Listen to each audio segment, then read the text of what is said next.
Saunders making. Juan Marquez, and even Timothy Bradley's rumored to announce his retirement at some point. What do you make of their careers, and you can just rank them real quick? Great for forever. He has some flaws, like every fighter has flaws, but really it was fun watching him fight and watching him fall and watching him get back up and do his thing. He goes out on a great note. He goes on a 90,000 people fight that he did great against, and I think he recaptured a lot of the old luster from before. I think that he will go down as one of the greatest heavyweights to fight, at least in our era anyway, and maybe we consider was even the Larry Holmes. I thought Larry Holmes was a great champion also. Marquez was always going to be remembered for that one shot that he hit against Pacquiao, but he had a great career.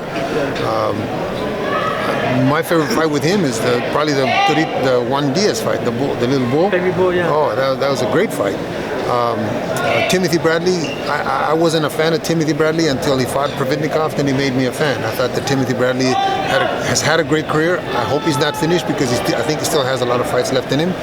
Juan Manuel Marquez is having some difficulty with his leg, so maybe it's proof for him, but I hope Timothy is not finished. Can you comment on that? Does the injuries to training camp that fighters have to overcome throughout history? You've had a lot of great fighters, and I would imagine they weren't always 100%. They had to overcome some kind of injury obstacle. I don't think that any fighter, even any fighter here today, has gone into the ring 100%. There's always, these guys are sparring sometimes 100, 120 rounds, and even though they got headgears and gloves on, big gloves, but they still get hurt. They still get broken noses. They still get busted lips. They still get sore knuckles.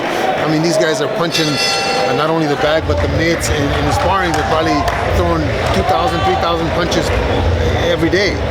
There's bound to be some kind of injuries, and just sometimes with age it catches up with you. You just can't recover quick enough. For Juan Manuel Marquez, I guess the recurring injuries to his knees, I think is what it was.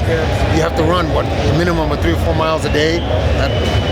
That pounding on the pavement or the pounding on the grass, whatever it is, takes its toll, and the body just gives up. Could this be the same case for Manny, that age is taking its toll, all those camps, all those great years that he had? Well, absolutely. Think about Manny. How many fights does Manny have? 40 or 50, something like that? So if he sparred at least 100 rounds per fight for a training camp, what is that, 4,000 rounds? Something like that, right? That's a lot. That's a lot of rounds. That's a lot of pounding that takes its toll. The body wasn't made to, the head wasn't made to take that kind of punishment. So because of that, and I think because of the rigors of training camp, mentally they don't want to do it. Did you see that from Manny, age, or was it?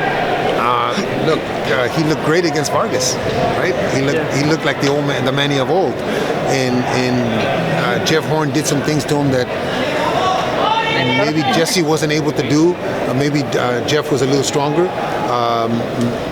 From what I understand, Manny won. I didn't see the fight, but what I understand, Manny won. But still, it's too close for a guy that's unheralded like that to be close to Manny. So maybe it is. I don't know. Let's see the next fight. You can't judge it by one fight. Yeah, Abel.